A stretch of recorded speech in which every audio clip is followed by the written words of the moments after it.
Hello friends, कैसे हैं आप सभी। आई होप आप अच्छे होंगे और अपनी एग्ज़ाम की तैयारी में जुटे हुए होंगे।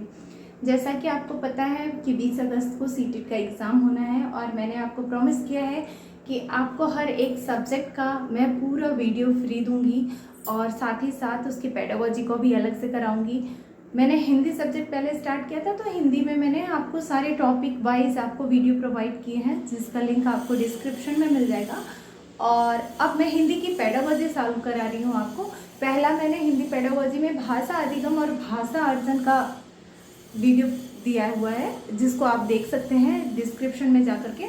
उसको आपको लिंक मिल जाएगा और आप डिस्क्रिप्शन के लिंक के थ्रू देख सकते हो उस वीडियो को। आज हमारा जो दूसरा टॉपिक है, इसमें टोटल 9 टॉपिक दिए हुए हैं। मैं हर एक टॉपिक को आपको एकदम अच्छे से उसका कॉन्सेप्ट क्लियर कराऊंगी। हमारा जो दूसरा टॉपिक है वो है भाषा कौशल। हम बात करेंगे कौशल। कौशल का मतलब स्किल, ठीक है। तो कितने स्किल होते हैं? टोटली 4 होते हैं, ठीक है। 4 स्किल आपको पढ़ने हैं। भाषा के जो कौशल जो होते हैं, भाषाई कौशल जो होते हैं वो 4 प्रकार के होते हैं। कौन कौन से होते हैं वो भाषा कौशल? सुनना, ठीक है, बोलना,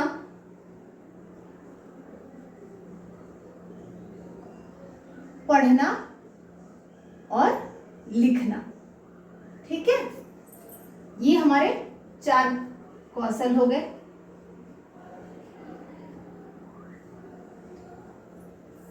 सुनना, बोलना, पढ़ना और लिखना।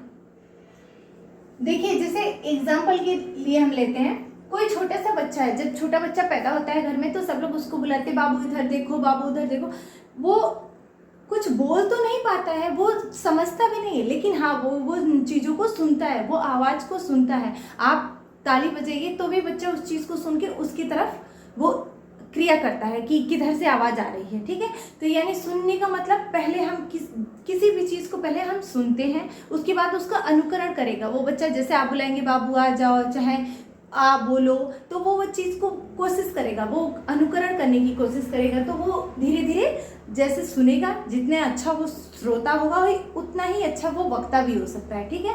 तो यानी जब वो चीज़ों को सुनेगा तो फिर वो धीरे धीरे बोलना सीखेगा। बोलने के बाद उसके बाद वो पढ़ना सीखेगा किसी चीज़ को। पढ़ने के बाद जो अंतिम हमारा कौशल होता है वो होता है लिखना, ठीक है, लिखित कौशल, ठीक है। ध्यान रखिएगा, इसको इसी क्रम में याद भी करना होता है, सुनना, बोलना, पढ़ना और लिखना, ठीक है। क्योंकि अगर आप ऐसे ही क्रम पूछ भी दिया जाता है, तो इसमें जो 2 कौशल होते हैं वो क्या होता है? ग्रहणात्मक कौशल होता है। और 2 कौशल जो होते हैं वो अभिव्यक्तात्मक कौशल होते हैं। अभिव्यक्तात्मक का मतलब किसी चीज की अभिव्यक्ति करना, ठीक है। यानी जब मैं आपसे बात कर रही हूँ और लिख रही हूँ, ठीक है, तो मैं बोल भी रही हूँ और लिख भी रही हूँ, तो यानी मैं एक्टिव हूँ, मैं सक्रिय हूँ, ठीक है। तो ये क्या हुए? अभिव्यक्तात्मक कौशल। मैं अपने आप को आपके सामने अभिव्यक्त कर रही हूँ, रिप्रेजेंट कर रही हूँ, है ना। तो वो क्या हुआ? अभिव्यक्तात्मक कौशल, ठीक। और जब हम किसी चीज को सुनते हैं, सिर्फ हम सुन रहे हैं कानों से अपने, ठीक है, उस पर हम कुछ बोल नहीं रहे हैं, उस पर कुछ हम प्रतिक्रिया नहीं दे रहे हैं, और हम अपने आप में पढ़ रहे हैं। हम या तो उसको मौन वाचन भी कर सकते हैं या सस्वर वाचन कर सकते हैं, आगे मैं आपको बताऊंगी। लेकिन अगर हम उस चीज को पढ़ रहे हैं अपने आप से, ठीक है, तो और चुपचाप कोई अगर भाषण दे रहा है, चाहे कोई कुछ बोल रहा है, तो हम अगर उसे सुन रहे हैं, तो वो हमारा क्या हुआ? हम उस चीज को ग्रहण कर रहे हैं, हम अपनी ज्ञान क्षमता को बढ़ा रहे हैं, ठीक है, हम अपने मानसिक स्तर को बढ़ा रहे हैं। तो वो क्या हुआ? ग्रहणात्मक कौशल हुआ, ठीक है, किसी चीज को ग्रहण कर ली। तो ये तो रहा, ये आपको ऐसे ही याद करना है। और दूसरा क्वेश्चन यहाँ से पूछ लिया जाता है। पहला क्वेश्चन तो यही हो जाता है कि भाषा कौशल में सीखने का क्रम होता है, ठीक है। तो ये 4 क्रम दे देता है, कभी उल्टा नीचे दे देता है, तो आपको ये ध्यान रखना है, सुनना, बोलना, पढ़ना और लिखना, ठीक। फिर उसके बाद देख लीजिए 2 क्वेश्चन में ग्रहणात्मक यानी ग्रहण करना, ठीक है, ग्रहणात्मक कौशल, इसमें कौन कौन से आते हैं। और दूसरा होता है अभिव्यक्तात्मक, अभिव्यक्त करना,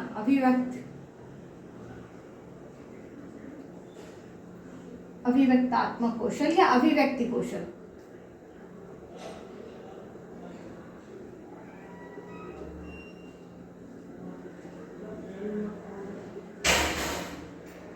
अभिव्यक्ति कौशल कर दीजिए आप।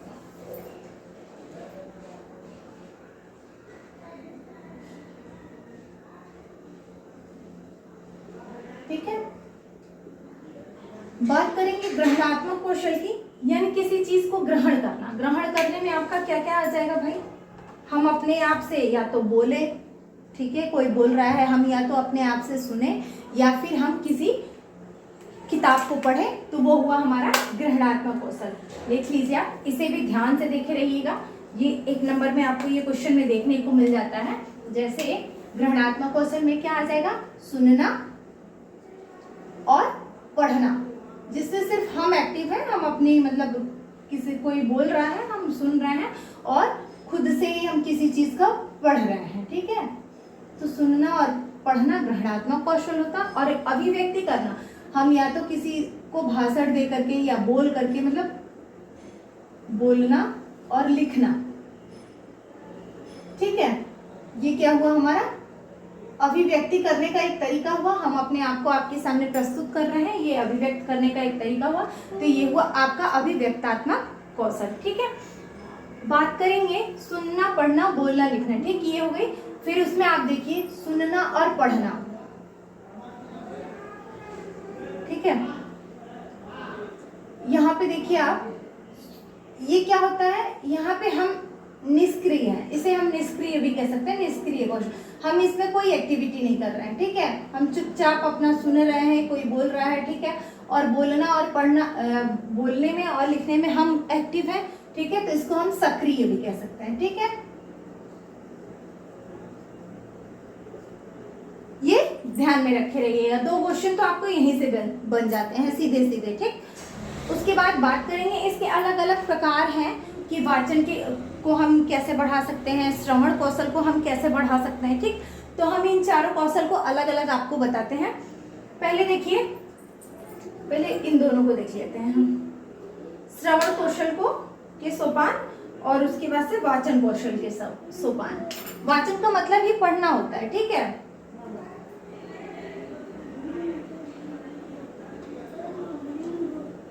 श्रवण का मतलब सुनना, श्रवण कौशल के सोपान और पठन कौशल के सोपान, दोनों में बस मैं आपको इतना अच्छा तरीका दूंगी, आपको डिफ्रेंशिएट करते चलेंगे, ठीक है। श्रवण कौशल के सोपान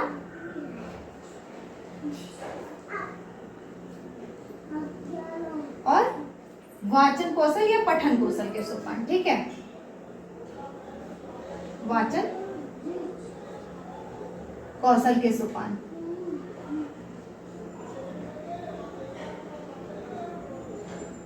सोपान का मतलब होता है चरण, ठीक है, कि हम किस किस स्टेप में इसको सिखाते हैं बच्चे को, कैसे हम उस बच्चे तक उस चीज को पहुंचाएंगे, है ना। आप सपोज दैट साल भर का बच्चा है, छोटा सा बच्चा है, हम उसको कविता कहते हैं या फिर उसको कोई लोरी सुनाते हैं, तो वो उसको बहुत ध्यान से सुनता है ना। तो हम कौन कौन से स्टेप से उसको सुना सकते हैं, कैसे वो उसके में हम श्रवण कौशल के स्किल को हम कैसे डेवलप कर सकते हैं, या वाचन कौशल को हम कैसे डेवलप कर सकते हैं, उसके 3 चरण हैं। पहला देखिए, पहला आपका है ध्वनि का कानों तक पहुंचना, यानी हम लोरी जब गा रहे हैं, बच्चे को सुला रहे हैं या वैसे भी हम उसको खिला रहे हैं, तो हम उसको जो भी लोरी सुना रहे हैं उसको उसके कानों तक स्पष्ट रूप से पहुंचना, ध्वनि का कानों तक पहुंचना, ठीक है। दूसरा जो हमारा हो गया अर्थ ग्रहण करना। छोटा सा बच्चा है, वो तो उसको कुछ समझेगा नहीं, है ना, वो उसका अर्थ तो ग्रहण करेगा नहीं, लेकिन फिर भी कोशिश करेगा कि हाँ ये चीजें मेरे कानों को अच्छी लग रही हैं, ठीक है। जैसे जैसे वो बड़ा होगा उस चीज को समझने लगेगा। अर्थ ग्रहण करना,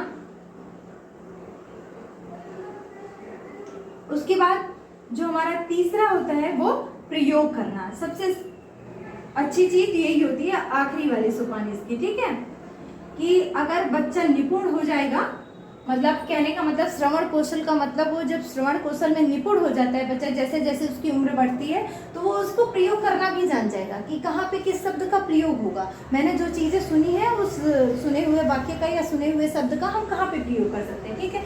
सेम वैसे ही वाचन कौशल में देखिए, पहला जो होता है प्रत्यक्षीकरण, ठीक है, एक सेकेंड, इसमें भी यही होता है, अर्थ ग्रहण करना और प्रयोग करना। ठीक है,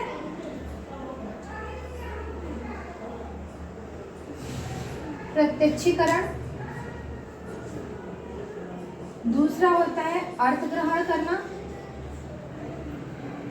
ठीक है, और तीसरा होता है अर्थ ग्रहण करना, और तीसरा इसमें भी होता है प्रयोग करना।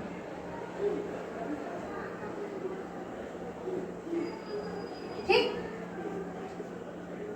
अब देखिए हमने कहा कि छोटे सा बच्चा है, आप उसको लोरी सुना रहे हैं, लोरी उसके कानों तक पहुंच रही है। ठीक है, तो वो क्या हुआ, उसका श्रवण कौशल विकसित हो रहा है, यानी उसके सुनने की क्षमता विकसित हो रही है। अर्थ ग्रहण करना, यानी बच्चे को वो लोरी आप कहीं पे भी गा रहे हैं, वो उसको लोरी अच्छी लगी, वो तुरंत उधर मुड़ता है। ठीक है, वो उसको समझ में नहीं आती, जैसे जैसे उसकी उम्र बढ़ती है वो उसके अकॉर्डिंग वो उसका अर्थ ग्रहण करता है। ठीक है, और उसके बाद वो उसका प्रयोग करना सीखता है।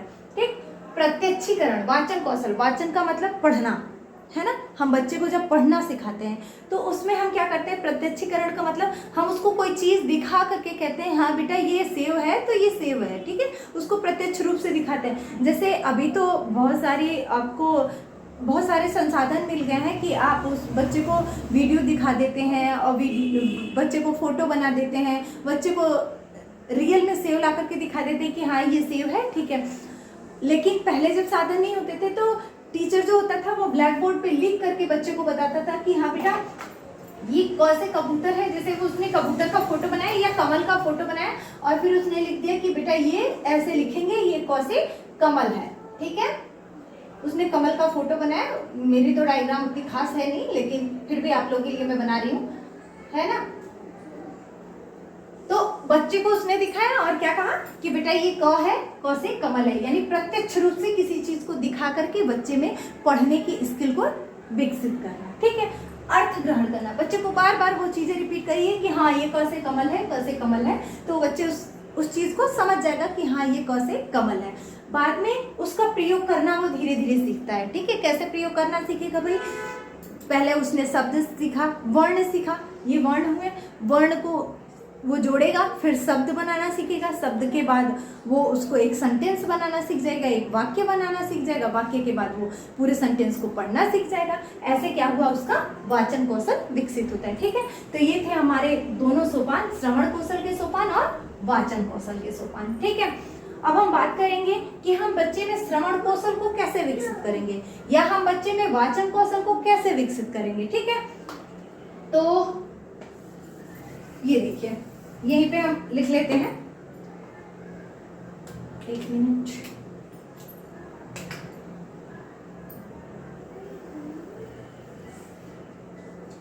ये रहा आपका, ये बहुत इंपॉर्टेंट है, ये आप इसको ध्यान रखे रहिएगा। ठीक है, और हम बात करेंगे श्रवण कौशल को विकसित करने के विधियां और वाचन कौशल को विकसित करने की विधियां। ठीक है,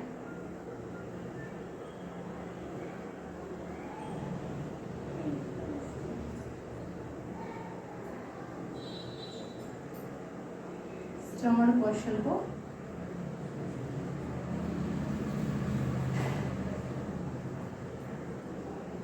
विकसित करने की विधि।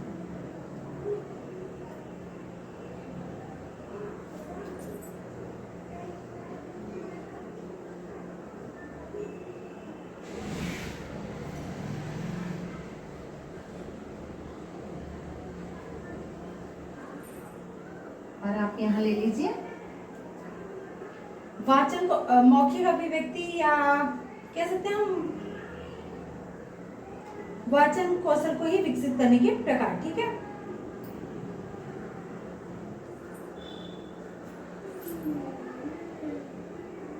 मौखिक बोलना,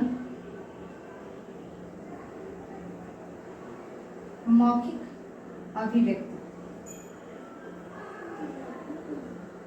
भाई बच्चा पहले सुनेगा तभी तो बोलेगा।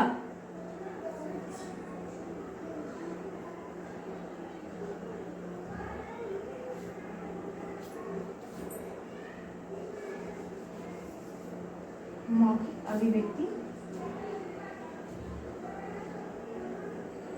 विकसित करने के प्रकार। ठीक है, अभिव्यक्ति हम कैसे करेंगे, विकसित करने की विधि। देखिए बहुत अच्छे अच्छे प्रकार हैं, ठीक है। हमने क्या कहा, श्रवण कौशल को विकसित करने की विधि और मौखिक अभिव्यक्ति को विकसित करने की विधि। पहले तो श्रवण कौशल की बात करेंगे हम कि श्रवण कौशल बच्चे में कैसे विकसित करेंगे। तो आइए देखेंगे, सुनने की क्षमता, हम बच्चे को क्या करेंगे, कहानी सुना सकते हैं, ठीक है, और हम बच्चे को श्रुत लेख लिखा सकते हैं, ठीक है, और भी हम बच्चे को वाद विवाद करा सकते हैं। तो उसमें तो मौखिक अभिव्यक्ति होगी, सुनने की उसमें भी, लेकिन वाद विवाद में भी श्रवण कौशल भी विकसित होगा और मौखिक भी अभिव्यक्ति, दोनों ही होगी, ठीक है। 5-6 विधियां हैं, और भी हो सकती है विधियां। देखिए आप बच्चे को सस्वर वाचन करा सकते हैं, सस्वर वाचन कराइए, इसमें बच्चा सुनेगा भी और बोलेगा भी, ठीक है। उसके बाद आप बच्चे के साथ सस्वर वाचन कराइए, उसके बाद उससे आप वाद विवाद कराइए, भाषण कराइए, ठीक है।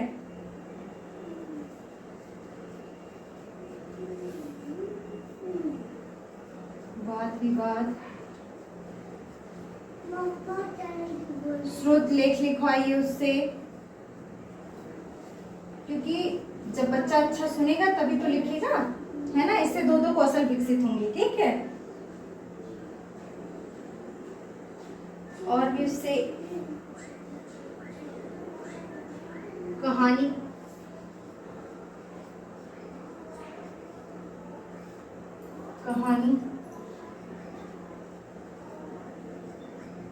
कहना व सुनना,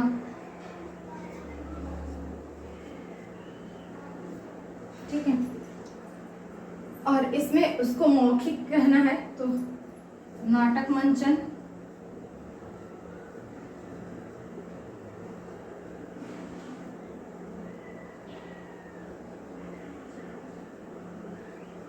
भाषण, वाद विवाद,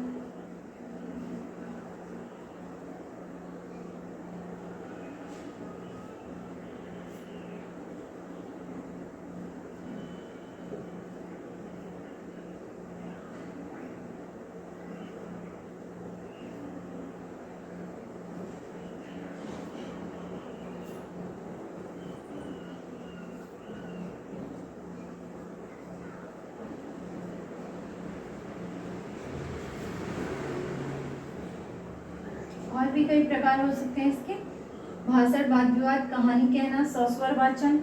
और आप क्या करा सकते हैं बच्चे को मौखिक अभिव्यक्ति के लिए, कविता पाठ,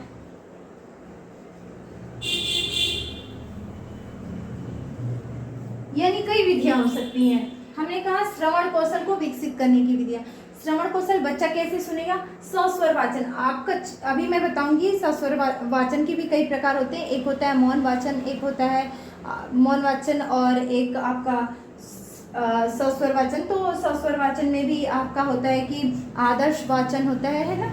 तो सस्वर वाचन में मतलब यदि टीचर पढ़ रहा है या बच्चों को पढ़ा रहा है तो उस बच्चे में सुनने की क्षमता विकसित होती है। यानी टीचर कोई पाठ खुद पढ़ रहा है और बच्चे उसको चुपचाप निष्क्रिय रूप से कक्षा में सुन रहे हैं, तो उसकी क्या हुई, श्रवण कौशल विकसित होगा, ठीक है।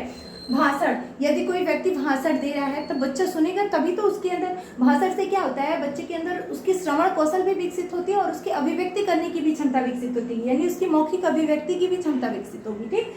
वाद विवाद, जैसे क्लास में डिबेट होता है ना, डिबेट कंपटीशन, भाई जब सामने वाले की बात को जब सुनेगा बच्चा तभी तो उसके प्रश्न का उत्तर दे पाएगा, तभी तो वो वाद विवाद का हिस्सा बन पाएगा, है ना। तभी तो वो अच्छा वक्ता बनेगा, तभी तो वो अच्छा वाद विवाद करेगा, ठीक। तो यानी बोलने के लिए अच्छा श्रोता भी होना जरूरी है, ठीक है। तो श्रवण कौशल, श्रुतलेख, इसे हम डिक्टेशन कहते हैं। जैसे जब डिक्टेशन वर्ड बोला जाता है, टीचर बोल करके लिखवाते हैं, जो कठिन शब्द होते हैं, हर एक चैप्टर में कठिन शब्द होते हैं। हिंदी में भी आपको लिखवाया जाता है इमला, और इंग्लिश में डिक्टेशन।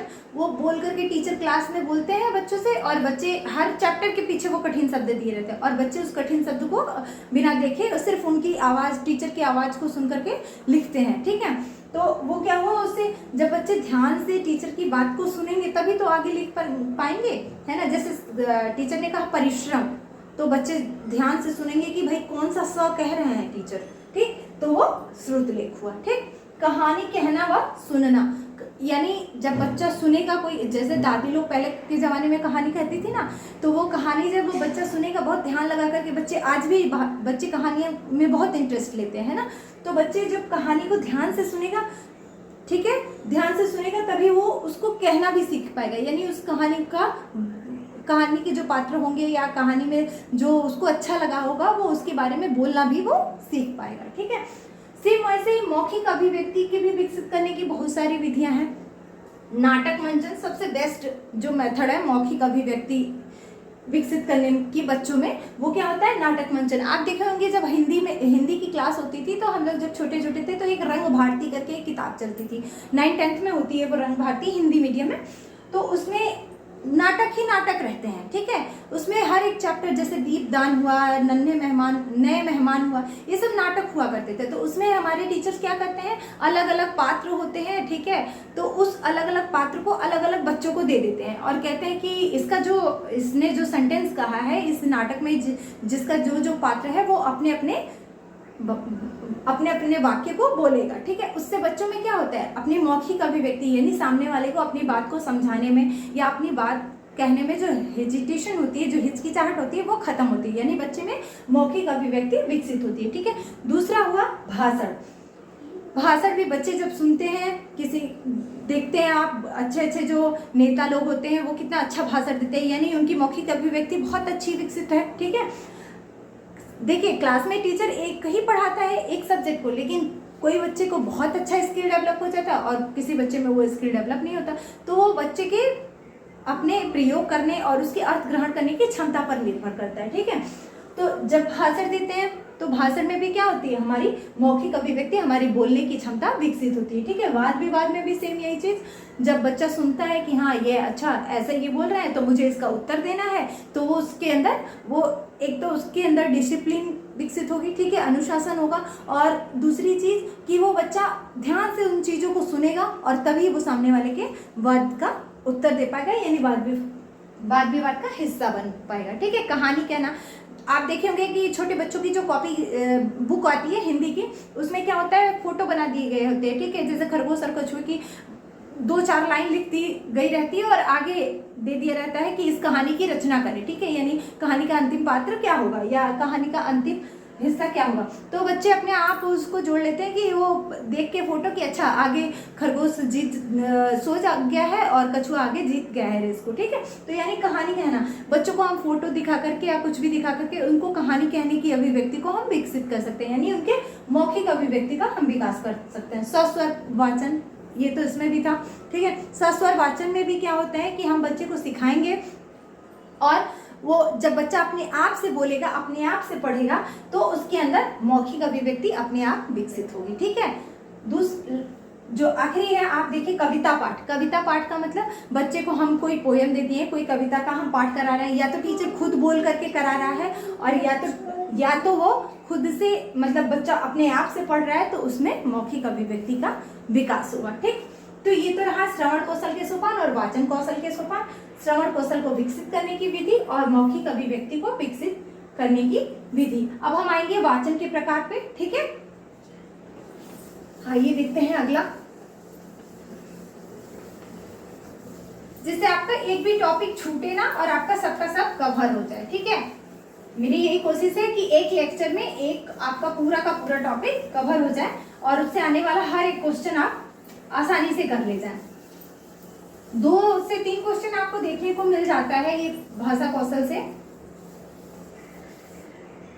एटलीस्ट 2 क्वेश्चन तो देखने को मिल ही जाता है। ठीक है, हम बात करेंगे वाचन के प्रकार की। वाचन को ही हम पढ़ना कहते हैं, ठीक है, तो कंफ्यूज ना होइएगा। और सुनना मतलब श्रवण, ठीक है। वाचन कौशल के प्रकार, वाचन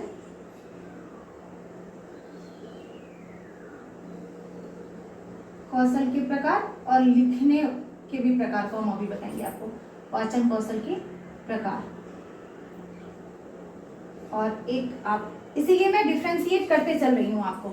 लेखन के प्रकार,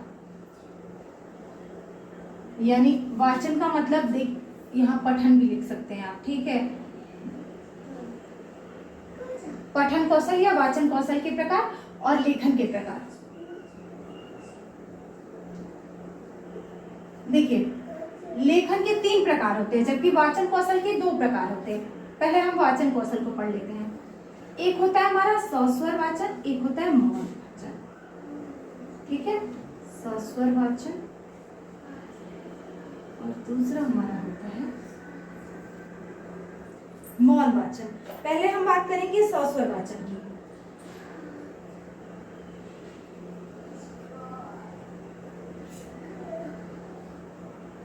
सस्वर में जैसे कोई टीचर है और क्लास में लाउडली, आप देखे होंगे ना कि छोटे बच्चों को जब कोई कविता सिखाई जाती है तो उनको बोल बोल करके सिखाया जाता है कि हाँ बच्चा ऐसे पढ़ो, ठीक है।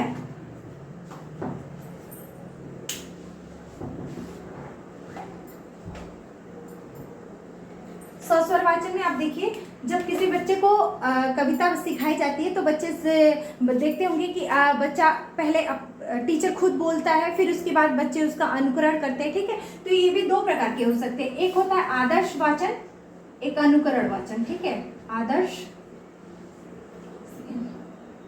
आदर्श वाचन में क्या होता है कि टीचर खुद पढ़े, मतलब भाई भाषा का जो अध्यापक होते हैं उसकी भाषा पे पकड़ अच्छी होती है, ठीक है। तो यानी आदर्श का मतलब वो बहुत आइडियल तरीके से, यानी कहीं मात्रा की त्रुटि ना हो, कहीं पे भी कहाँ पूर्ण विराम लगाना है, कहाँ अर्ध विराम लगाना है, ठीक है। पूरी लय गति के साथ वो पढ़ रहा है, तो वो क्या हुआ आपका आदर्श वाचन, ठीक है। और अनुकरण में क्या होता है, बच्चे उसकी कॉपी करते हैं, यानी टीचर ने अगर कविता पढ़ाई कि भाई मछली जल की रानी है, जीवन उसका पानी है, तो बच्चे उसके पीछे पीछे दोहराते हैं, ठीक है। तो वो सस्वर वाचन का प्रकार हो गया। दूसरा हम लिख लेते हैं अनुकरण वाचन, कि बच्चे उनका कॉपी कर रहे हैं टीचर की कि कैसे पढ़े, ठीक है। एक सेकेंड। और मौन वाचन, मौन वाचन का मतलब हम स्वयं ही पढ़ रहे हैं, ठीक है। उसमें आवाज नहीं आ रही है, हम उससे हमारी क्या होती है, मौन वाचन से हमारा कंसंट्रेशन अच्छा होता है, हमारा ज्ञान बढ़ता है, ठीक है। हम अब उस चीज को गहन अध्ययन करते हैं, ठीक है। और एक होता है द्रुत वाचन। मौन वाचन के भी 2 प्रकार होते हैं, गहन और द्रुत। गहन का मतलब हम उस सूक्ष्म, यानी उस चीज की बारीकियों से हम अध्ययन करें, उसमें मतलब एक भी पॉइंट हमारा छूटे ना। और द्रुत का मतलब जल्दी जल्दी, यानी बस हम उसको एक सरसरी निगाह से देख लिए, ठीक है, तो वो हमारा होता है द्रुत वाचन। देखिए इसके भी 2 प्रकार होते हैं, गहन या सूक्ष्म गहन या सूक्ष्म वाचन, और एक होता है द्रुत वाचन।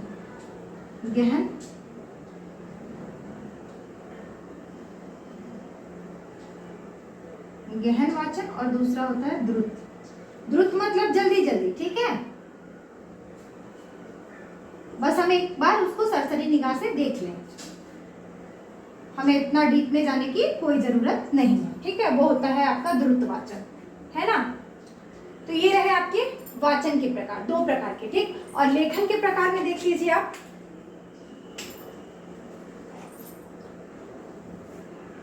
इसमें होता है एक सुलेख, दूसरा होता है अनुलेख, और तीसरा होता है, जो तीसरा होता है वो होता है आपका श्रुतलेख।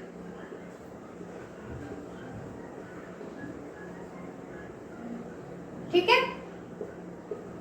ये देखिए हमने कहा वाचन कौशल के 2 प्रकार हो गए, सस्वर और मौन वाचन। इसके भी 2, आदर्श टीचर के द्वारा हो, अनुकरण वाचन जो बच्चों के द्वारा दोहराई जाए, ठीक है, गहन वाचन और द्रुत वाचन। गहन का मतलब बारीकी से हम अध्ययन कर रहे हैं। द्रुतवाचन का मतलब एक बार सरसरी निगाह से देख लिया।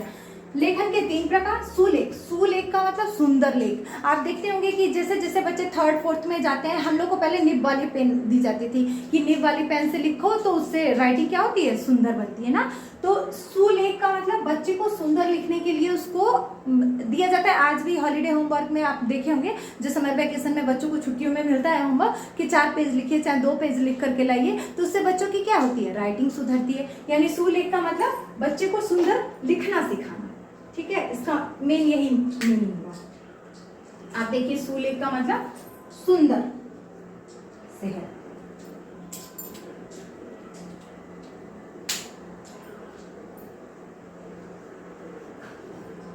सुंदर लेख या सुंदर लिखना।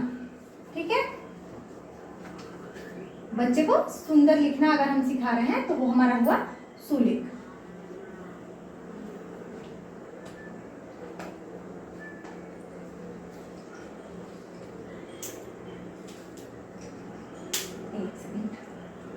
हम उस बच्चे को सुंदर लिखना सिखा रहे हैं। ठीक है,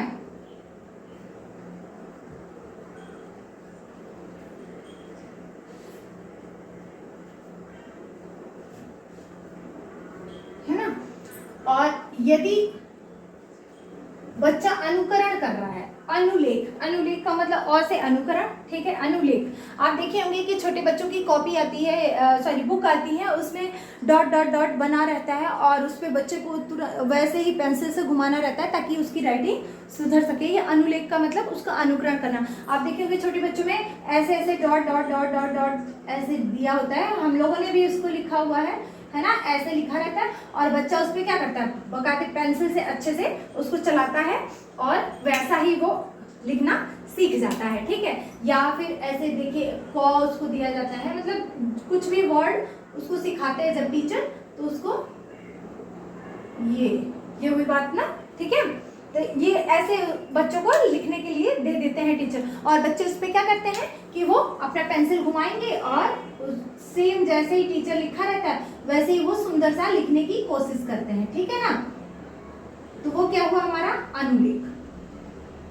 और ये जो श्रुत लेख होता है, यहाँ से भी आपको एक क्वेश्चन देखने को मिल जाता है। ठीक है, श्रुत लेख जो होता है, श्रुत लेख का मतलब डिक्टेशन, जो हमने इमला कहा, हिंदी में इमला कहते हैं, इंग्लिश में से डिक्टेशन वर्ड कहते हैं। कठिन शब्द लिखना, एक तरीके से हम कह सकते हैं। जैसे टीचर ने कोई कठिन शब्द बोल दिया कि भाई आप परीक्षा लिखो, ठीक है, परीक्षा, तो बच्चे को ध्यान से सुनना पड़ेगा कि भाई परीक्षा में छतरी वाला छ होगा कि छाते वाला छ लिखना है। ठीक है, तो कहने का मतलब उससे बच्चे का श्रवण कौशल भी विकसित होगा और लेखन कौशल भी विकसित होगा, है ना।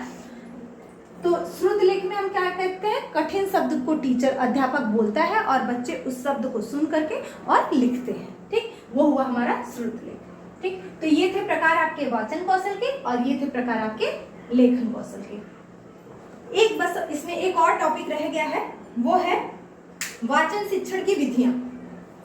आइए उसको भी पढ़ लेते हैं, यहीं पे हम पढ़ लेते हैं वाचन शिक्षण की विधियां।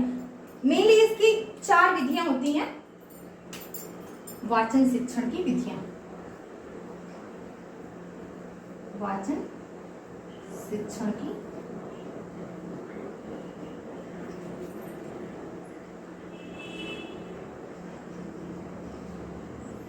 विधियां। देखिए, हम छोटे छोटे टॉपिक से सिखाना चालू करेंगे बच्चे को, अचानक से कोई चीज बड़ी तो बताएंगे नहीं। तो पहला होती है वर्ण विधि। ठीक है, वर्ण के बाद क्या सीखेगा बच्चा, भाई शब्द सीखेगा। वर्ण मतलब अ आ इ ई। ठीक है, तो पहला हो जाएगा वर्ण विधि। हम बच्चे को वर्ण सिखा रहे हैं, क ख ग घ अ आ। ठीक है, उसके बाद उस बच्चे को क्या सिखाएंगे, हम शब्द सिखाएंगे।